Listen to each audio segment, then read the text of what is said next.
Salut les Beauty Books, c'est Marie et bienvenue sur ma chaîne. J'espère que vous allez bien, on se retrouve pour une nouvelle vidéo et si vous avez vu la date, nous sommes le 10 novembre, veille de l'armistice de la Première Guerre mondiale et donc je me suis dit que j'allais vous faire une vidéo un peu thématique avec tous les romans sur la Première Guerre mondiale que j'ai lus et que j'ai aimé. Donc voilà, je sais qu'il y a beaucoup de livres historiques qui traitent surtout de la Seconde Guerre mondiale et j'en ai pas vu énormément sur la Première Guerre mondiale, j'en ai lu quelques-uns, j'en ai un qui est encore dans ma pile à lire, je vous en parlerai en fin de vidéo. Mais je me dis que ça peut peut-être vous intéresser si vous en avez marre de l'Holocauste et de la Seconde Guerre mondiale. Voilà, il y a tout un panel de choix sur la Première Guerre mondiale qui est quand même la Grande Guerre.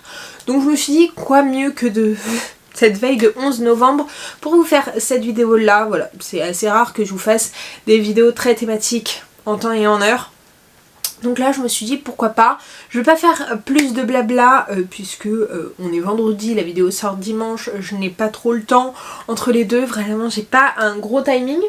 Donc voilà, j'ai 5 livres à vous présenter, 5 et un petit bonus d'un 6e et on commence tout de suite. Le premier dont je voudrais vous parler, c'est celui que je n'ai pas en physique, c'est À l'Ouest, rien de nouveau de Heinrich, je sais plus qui. Bref, je vous mettrai la petite couverture juste ici.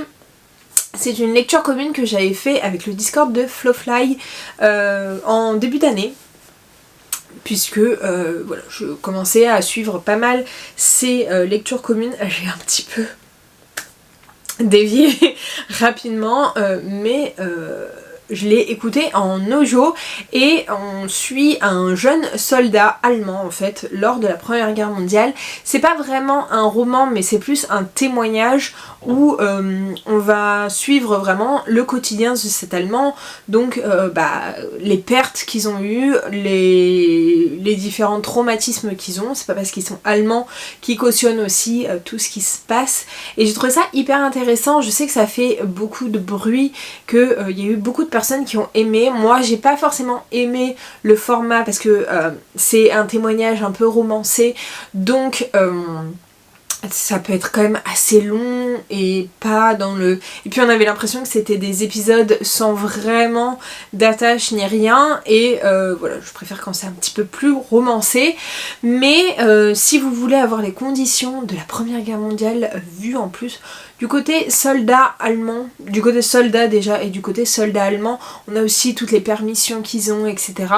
Voilà, c'était hyper intéressant. Après, pas un livre coup de cœur non plus, mais pour ceux qui aiment pas quand c'est trop romancé, celui-ci pourrait vous plaire.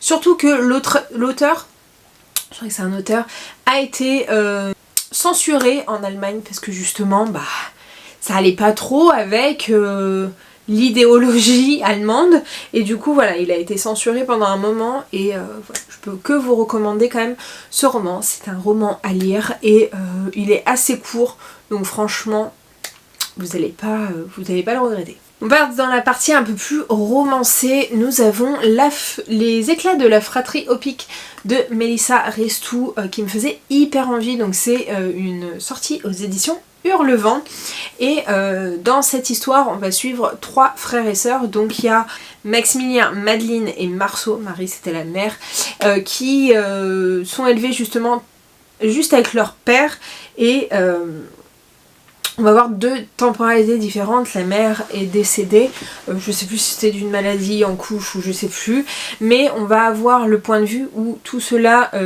ces 3 frères et sœurs sont assez jeunes, enfants, adolescents, et on va avoir la temporalité pendant la Première Guerre mondiale où Maximilien, qui est l'aîné, part en tant que médecin pendant la guerre.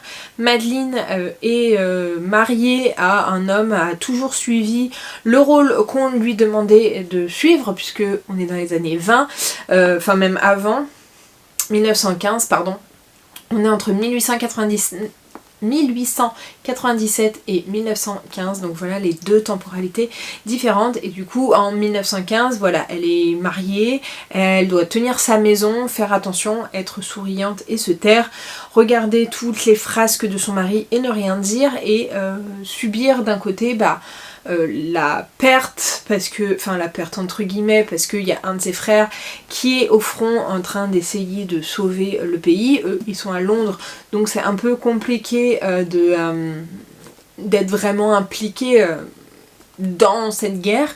Ils se rendent pas compte de tout ce qui se passe non plus, et on a Marceau qui s'est complètement détaché de sa famille puisque c'est l'enfant un peu fantasque de la famille. Voilà, lui il est passionné par le théâtre, par les arts, ce genre de choses, sauf que par la mode, il a toujours voulu avoir les habits de sa mère, enfin porter, alors que c'est un homme, et donc c'est pas très bien vu. Et donc on a ces alternances de 3 points de vue de personnages complètement différents à qui on a toujours dicté des règles et qui se disent que finalement s'ils s'écoutaient vraiment, ils vont dans les extrêmes opposés de ce qu'on leur a toujours dit. Et donc toute la partie du côté de Maximilien en tant que médecin de guerre, etc. On voit le côté hyper dur de la guerre, des blessés, des morts, et franchement c'est hyper intéressant. Je crois qu'en plus il est envoyé en France pour aider, et voilà, j'ai beaucoup aimé cette histoire. J'ai beaucoup plus aimé la première partie que la seconde. Pas parce que ça se passait pendant la guerre, mais parce que le rythme était un petit peu plus lent, à part sur la dernière partie, mais j'ai préféré le rythme qu'il y avait en première partie. Donc voilà, une petite maison d'édition, une autrice française, et voilà, il est pas très long, il fait 400 pages, c'est le deuxième, je crois, Hurlevent, que j'ai lu, et franchement j'ai beaucoup aimé. Je sais plus si quand je l'ai lu je savais que c'était pendant la Première Guerre mondiale ou pas. En tout cas j'ai beaucoup aimé. Un de mes coups de cœur de Clarisse Sabart, il s'agit de À la lumière de nos jours, donc c'est de Clarisse Sabart comme je vous ai dit, et c'est aux éditions Charleston. Je crois que c'est un de mes livres préférés de l'autrice. Ici on est sur une triple temporalité puisque nous sommes en 2013 où Julia va retourner dans la famille de son père. Elle vient de perdre sa mère et sa mère lui a fait promettre de se réconcilier avec sa famille du côté de son père. Donc elle va aller en Touraine, je crois, voilà, en Touraine pour essayer de reconstruire cette histoire. Elle a sa grand-mère qui est en maison de retraite, elle va lui rendre visite et elle va lui raconter son histoire et aussi l'histoire de sa mère. Donc on va suivre l'histoire de sa mère pendant la Première Guerre mondiale, donc je crois que c'est Eugénie, avec toute la partie avant guerre et l'arrivée de la guerre, la vision qu'on avait justement de cette Première Guerre mondiale que personne n'attendait, que personne disait, enfin où tout le monde disait bon ça va être un petit truc et ça va pas être avoir une grande importance, mais le tournant qu'il y a eu, tous les drames qu'il y a eu pendant cette Première Guerre mondiale, et vraiment j'ai terminé cette première partie, enfin cette partie sur Eugénie, le cœur en miettes, hyper bouleversée, hyper attachée par Eugénie et par tous les autres personnages, et je me suis dit mais en fait j'en suis que à la moitié du roman, comment je vais réussir à atteindre la suite et à autant apprécier la suite. Et j'ai autant apprécié la suite, j'ai autant apprécié Suzette cette fois-ci, donc la fille d'Eugénie et la grand-mère de Julia. La partie dans le présent m'a un peu moins intéressée, c'était vraiment le côté historique qui m'a intéressée. Clarisse Sabart, je la trouve hyper forte dans ça pour mettre une ambiance, pour nous plonger dans le cœur de l'époque en tant que telle. Alors elle a pas mal écrit sur la Seconde Guerre mondiale, mais là vraiment sur la Première Guerre mondiale, j'ai trouvé ça hyper intéressant. En plus, comme je disais, cette Première Guerre mondiale, personne s'y attendait, personne n'avait mesuré l'ampleur que ça allait être, et je trouve qu'elle l'a parfaitement mis dedans, et voilà, il est bouleversant ce roman, je peux que vous le recommander. S'il y a un Clarisse Sabart que je peux vous recommander, c'est bien celui-ci, parce que vous avez 3 histoires en une en plus, 3 temporalités en une, et vraiment je crois que j'étais à 2 doigts de pleurer en terminant ce livre, en terminant la partie d'Eugénie, en terminant la partie de Suzette. Vraiment les 2 temporalités, la grand-mère et l'arrière-grand-mère m'ont bouleversée, et leur histoire aussi, et j'ai encore envie d'y retourner, donc voilà, je peux que vous le recommander. Mais ça je vous en ai déjà parlé dans une précédente vidéo, puisque ça fait quand même partie de mes historiques préférés. Donc voilà, un Clarisse Sabart ailleurs, je pense que c'est celui-ci. Et il fait assez peur parce qu'il est assez gros, mais il se bouffe tout seul, vraiment les pages s'enchaînent et je suis pas sûre, je crois qu'il est en audio mais je suis pas très sûre. Alors là je vais vous montrer 2 tomes dans un seul tome puisque j'ai la version France Loisirs, c'est les rêves de nos mères et les cendres sous les coquelicots de Karine Pitoki. Donc ça c'est vraiment la couverture du tome 1 normalement, mais ça regroupe le tome 1 et le tome 2 puisque le tome 1 est vraiment minuscule et les autres tomes sont un peu plus conséquents. C'est pas le premier tome dont je vais vous parler puisque dans le premier tome on introduit cette famille, donc c'est Julia. C'est Julia cette fois-ci encore une fois. Bref, pour moi c'est Julia.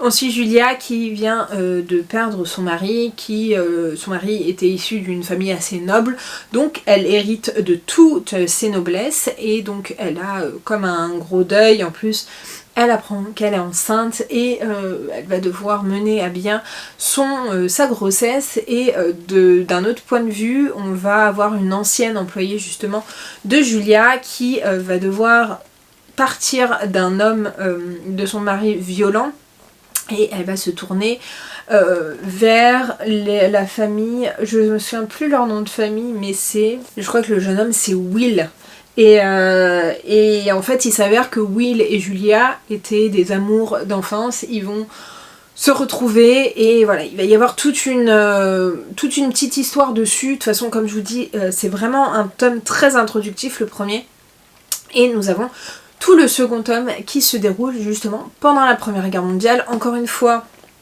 Julia est au niveau de l'Angleterre, donc entre Londres et le manoir qui se trouve je sais pas trop où, à Longfield Park.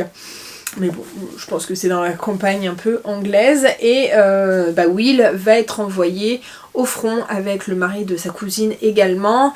Et on va avoir cette alternance de point de vue entre les hommes qui sont au front, comment ils arrivent à survivre, à monter les échelons, à gagner des permissions. Enfin voilà, il y a tout le quotidien du soldat entre les différentes missions qu'ils ont, comment ils passent limite des fois de l'armée de terre à l'armée de mer, etc.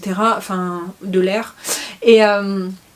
Et voilà, donc on a tout ce côté-là et on a aussi la partie des femmes qui se sentent un peu désœuvrées de pas pouvoir faire grand-chose. Elles sont loin de la vraie guerre, elles sont pas dans la guerre et pourtant elles veulent aider, elles veulent pas se sentir inutiles justement.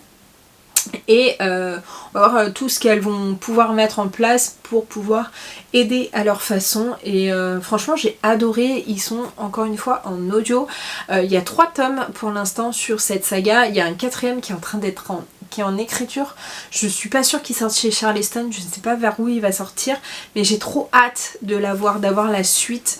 J'en entendais que du bien de cette histoire et je comprends pourquoi j'en entendais que du bien parce que j'ai adoré, je suis tombée complètement dedans et j'ai enchaîné les 3 tomes assez rapidement, mais on est vraiment sur une fresque familiale et en fait le 3e tome va être sur l'après Première Guerre mondiale, comment ils arrivent à se reconstruire, comment est l'état du pays, les mentalités, etc. Et je trouve que c'est hyper complet. Je sais qu'on va continuer un petit peu après. En plus, si vous savez pas, mais je vais en parler aussi dans le prochain roman, mais après la Première Guerre mondiale, il y a eu une grosse vague de grippe espagnole et il y a tout ce côté-là aussi qui est traité. Donc vraiment, voilà, premier tome avant-guerre, deuxième avec l'arrivée de la guerre, la montée de la guerre, deuxième tome vraiment en plein cœur de la guerre et troisième tome sur l'après-guerre et la grippe espagnole. Et encore une fois, voilà, c'est chapeau bas pour cette histoire. Vraiment on a ce côté un peu manoir mais pas gothique, fresque familiale avec sous une ambiance un peu de guerre, un peu de survivants, d'aider, d'essayer de faire quelque chose de ses mains. Je trouve ça très intéressant. Et la plume de Karine Pitoki est géniale. Là, les 3 livres que je vous ai présentés quand même sont en plus écrits par des autrices françaises et la 4e aussi. D'ailleurs, il n'y a que le Rien de nouveau sous les étoiles, Rien de nouveau à l'ouest, rien de nouveau. Ce roman, pour passer au dernier roman que j'ai lu, avant de vous parler de celui que j'ai dans ma pile à lire, Ce roman, je l'ai lu je pense avant 2020 et il est toujours dans ma bibliothèque, ce qui veut dire beaucoup. Ça n'a pas été un coup de cœur comme les précédents que je vous ai présentés, mais une très très bonne lecture qui m'a un peu bouleversée. C'est Là où tombent les anges de Charlotte Bousquet que j'avais acheté au tout début de mon compte Instagram, je crois. C'est chez Gulfstream, édition électrogélose, vous savez, électrogélose et électrogène, vous savez, les livres comme ça. Et donc là on va suivre Solange, 17 ans, qui cherche un mari, voilà, qui cherche un mari et elle va se laisser séduire par un jeune aristocrate, bref, quelqu'un un peu de la haute société. Sauf que elle va vite se rendre compte que celui dont elle était éperdument amoureuse et qu'elle a épousé n'est pas si gentil que ça. Vraiment, il est un peu bourru et un peu brutal. Et voilà, il fait des crises de jalousie pour rien, il lui mène la vie impossible et elle voit vraiment d'un bon œil, entre guillemets, le fait que son mari soit envoyé au front. Donc elle le voit d'un bon œil parce qu'il peut s'éloigner et elle a un petit peu de répit, sauf que elle va devoir survivre pendant cette guerre. Je suis pas sûre qu'on soit encore en France. Bref, je sais plus trop, mais elle va devoir se trouver un travail, elle va devoir survivre par elle-même. Elle fait des rencontres qui vont lui ouvrir les yeux un petit peu sur sa condition. Elle va avoir son mari qui va venir plusieurs fois en permission, voir si ça l'a changé, comment il réagit à cette guerre. D'un côté, elle n'attend qu'une chose, c'est que il périsse à la guerre, parce que voilà, on est quand même dans les années 1910, c'est un petit peu particulier, on n'est pas comme maintenant avec des mœurs comme maintenant. Et donc elle va faire des rencontres, elle va commencer à vivre par elle-même, à travailler par elle-même, et voilà, vraiment ça a été bouleversant. On a aussi toute une partie sur l'après-guerre, puisque on parle énormément aussi de la grippe espagnole. Il y a tout un pan sur la guerre, mais tout un pan aussi très important et très détaillé et très omniprésent sur la grippe espagnole, et je trouve que c'est hyper bien de pas s'être concentré que sur ça. Charlotte Bousquet, c'était le premier livre que j'avais lu d'elle, le seul encore aujourd'hui, mais je me souviens d'avoir reposé ce livre déjà qui m'est un peu chamboulé, même si ça n'avait pas été un énorme coup de cœur, il y avait des choses que j'avais un peu moins aimées, etc.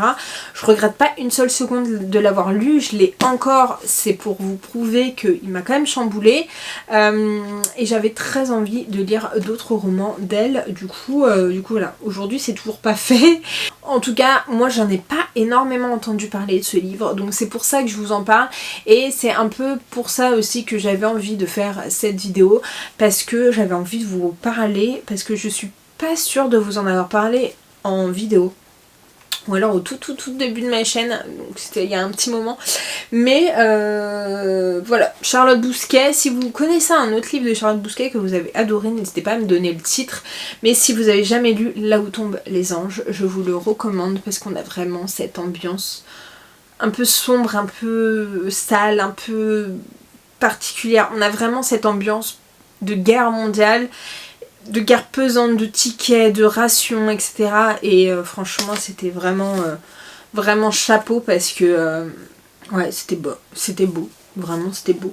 Et le dernier dont je voudrais vous parler, c'est un que j'aurais voulu avoir lu pour cette vidéo, mais que je n'ai pas lu.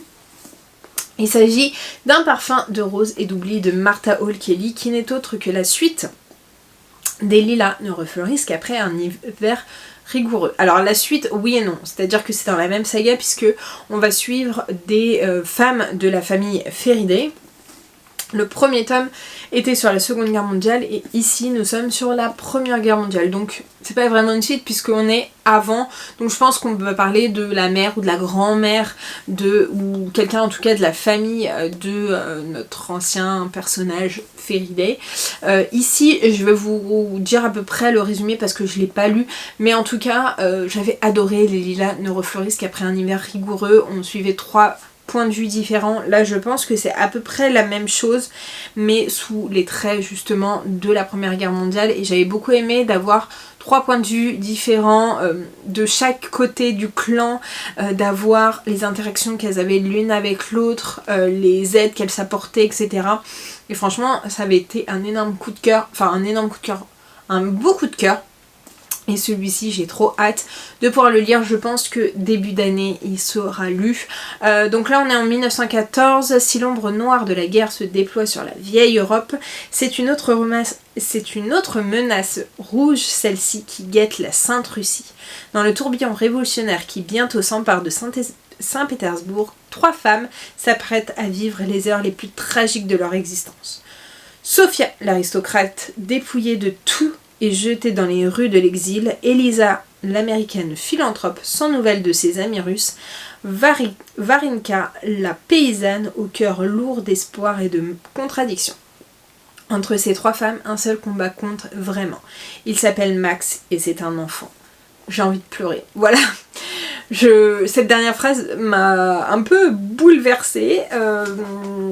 J'ai très hâte de le lire et je sais qu'on va suivre à chaque fois des points de vue différents, ce qui va rendre la lecture hyper addictive et voilà, c'est un livre qui me fait très très envie, j'ai très hâte de les découvrir. Donc voilà pour cette vidéo, n'hésitez pas à me dire si vous avez des recommandations Première Guerre mondiale à me donner. Je trouve que ces écrits sont très importants et très bien pour pas oublier justement parce que voilà, c'était une période de notre vie qui était assez compliquée, qu'on n'a pas vécu, mais je pense qu'il faut des choses comme ça et des écrits comme ça pour ne pas oublier et pour ne pas repartir dans ces travers là et pour pas reproduire les erreurs des uns et des autres. Mais voilà, c'est toujours un peu délicat d'en parler. Mais voilà, si vous avez des recommandations, je serais très très preneuse parce que voilà, moi j'aime beaucoup les romans comme ça, très romancés, mais les romans historiques. Donc voilà, je vous laisse me noter tout ça.